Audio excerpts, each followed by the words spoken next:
بعض کسان بطور اعتراض یا بطور وضاحت، څوک بطور اعتراض تپوس کوي، څوک بطور وضاحت تپوس کوي چې کله یو نیکه مړ شي او دا هغه نیکه خپل بچي شته خو نوسیم شته،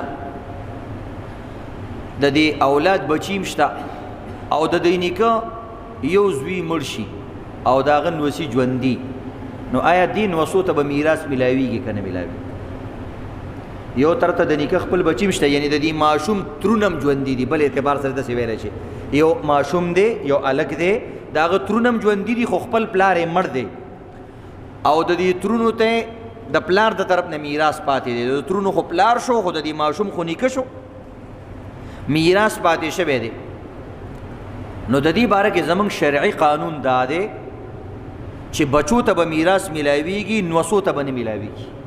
پوتا دی ته وایي. نوسي دوه قسمه، یو د لور اولاد هغه خو ډېر لري، چې کم د نارینه اولادي ستا د زوی بچي هغې ته پوتا وایي اردو کې، زموږ خلک دوانو ته نوسي وایي، فرق پکې نه کوي، هغوی ته نواسه وایي، دې ته پوتا وایي.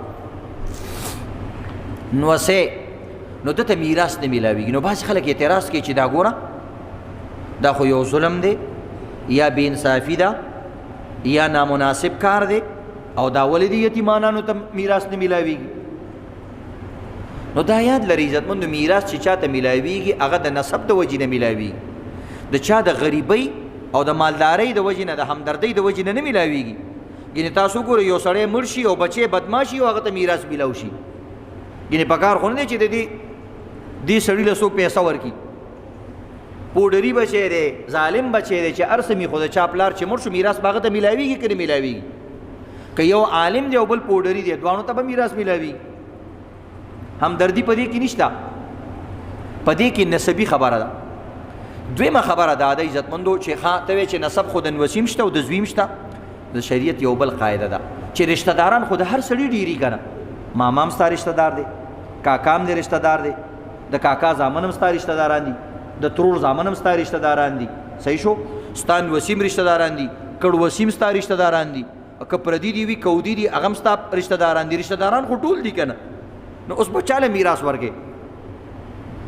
ته یو سړي ته ووایه ښه ته به چاله میراث ورکې؟ او به ټول وایي یار بچو له پکار ده او د ترور زامن پکې چا راوستي دي، په خپله وایي که نه وایي؟ هلکه ولې د ترور زامن ستا رشته داران نه دي څه؟ هغه وایي چې رشته داران خو دي خو دا راته ډېر نږدې دي که نه. دقه طریقه شریعت هم بیان کړې. والاقربون چې کوم سړی ډېر نږدې او هغه موجود دي هغه به میراث اخلي، او چې کوم د هغې نه لرې وي هغه به هغه صورت کې میراث نه اخلي. البته که دا نږدې سړی موجود نه وي نو بیا به هغه لرې کس اخلي، بیا به هغه لرې کې چې کوم ډېر لري هغه به نه اخلي. که بیا دا لرې موجود نه وي نو هغه ډېر لرې به علي، بیا چې د هغه نه ډېر لرې موجود وي هغه به نه اخلي. دا طریقه ده د شریعت. نو راشه چې یو سړی مړ شو نو د هغه خپل بچي موجود دي، دا نږدې دي، د خپل زړه ټوټه ده، او نوسي خو چې کوم دی د بچو اولاد ته ویلی کېږي، نو چې نږدې موجود دي بیا لرو ته میراث نه میلاوي. البته داسې کار کولی شي، د دې حل شته چې نوسو ته هم څه میلاو شي. د هغې دوه طریقې دي. یو نیکه له پکار دا دی چې د هغه په ژوند باندې د ده یو زوی مړ شو، نو ده ته د دا مسله معلومه وي چې زما د دې زوی بچو ته به میراث نه میلاویږي، زما بچو ته به میلاویږي، نو دا د پالوان شي، تکړه شي او ځان دې تکړه کي، نر دې کي ځان، او د خپلو نوسو له دې په خپل ژوند باندې څه ورکړي. خبره ختم. نو چې کوم شی دې نوسو له په ژوند باندې ورکو، په دغه مال کې به بیا د ده د بچو حصه نه وي، د ترونو حصه به بیا په دغه کې نه وي، دا به دقه ځان له د دغه ورېرونو وي، د دوی د دغه نوسي به وي، او د نیکه دغه اولاد به بیا په دغه کې کاره نه وي وردي. یا دویمه طریقه دا ده چې مثلا دا نیکه دې وصیت وکړي، لیکلی وصیت دې وکړي، یو کاغذ باندې دې ولیکي، یا د یو دوو کسانو ته وایي چې هلکه زما خو خپې اګرې ته دي او خپې مې قبر ته دي او سا مې مرۍ له راغلې ده، او داسې نه زما دا یتیم بچي دي، نوسي مې دي، دا چېرته همداسې پاتې نه شي، نو زما وصیت دی چې زما په مال کې دومره دومره مال تاسو دله ورکوئ. نو بیا به موږ وګورو چې په درېیمه حصه کې به هغه میراث قبول کړو او هغه به صرف نوسو له ورکړو. په هغې کې بیا د دې بچو حصه نشته، صرف هغه نصیب هغه مال والي. نو بله طریقه شته که نه؟ اسلام د انصاف والا مذهب دی، خو یو ځای کې چې یو مسله ده هغه به نه بدلې. البته نورې لارې چې تا ته شریعت اختیار کړي هغه اختیار که که نه، نو سوله ورکړه که نه، ته چا منې کړې؟ صحیح ده. یا درېیمه طریقه یو بله هم شته.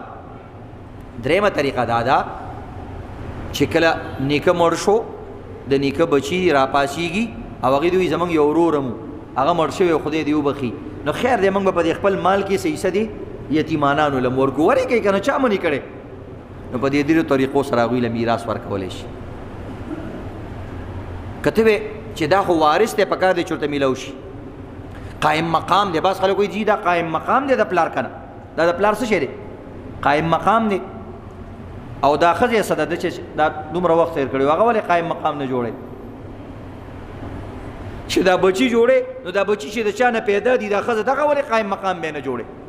په کار خو دا دی چې یو سړی مړ شو او تا هغه د نیکه نه میراث الي یا د پلار نه میراث الي، نو به دا ټول میراث یې دي ښځې له ورکوې، دا قایم مقام شوه. د ده د ماما زوی قایم مقام که که نه، ځه یو بل ورور له قایم مقام که که نه. نو دې وجې نه دې کې ګوتې مه. الله رب العزت وایي تاسو ته پته نه لګېږي چې څوک چاته نږدې دی. لا تدرون ایهم اقرب لکم نفعا. تاسو ته هیڅ پته نه لګي چې کم سړي کې فایده ډېر ده او کم کې نقصان ډېر دی. نو تاسو چې کم دی نږدې رشته دارانو ته دغه ورکوئ. ان الله کان علیما حکیما. بس الله ته پته ده چې دله ورکول پکار دی او دله نه دي ورکول پکار. په دې کې ګوتې مه وه. نو دې طریقې سره عزتمندو دا د نوسي د میراث یو مسله څه طریقې سره مې درته بیان